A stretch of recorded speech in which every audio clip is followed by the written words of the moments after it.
唔少升唔到資助學額課程嘅學生都會報讀自資學額，覺得係一條出路。點知大批學生讀完就呻債啊！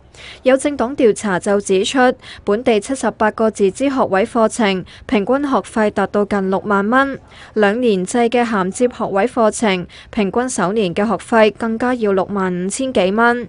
雖然自資課程都可以申請助學金同貸款，不過助學金就有上限，最多可以領取65000幾蚊，只係等於1年嘅學費，剩翻嘅學費就只能夠向政府借貸嚟交學費。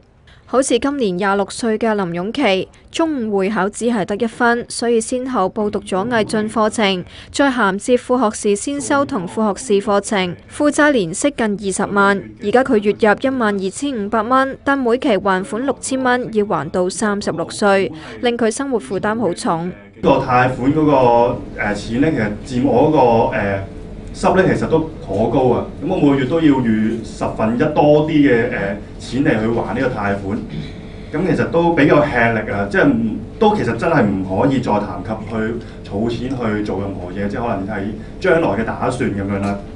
又有學生讀咗1年嘅自資學士課程之後覺得唔適合，再報讀咗2年嘅副學士課程，負債已經近20萬，出年會升讀3年嘅大學課程，預計畢業總共要還成30幾萬。佢埋怨而家非資助學額嘅學生好難向政府申請低息借貸。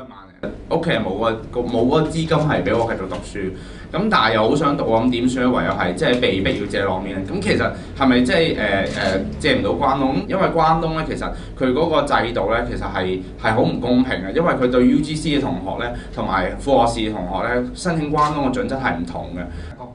佢哋促請政府應該增加大學資助學位，並可以參考外國嘅例子，放寬專上課程學生嘅資助。ONTV 東方電視新聞台報道。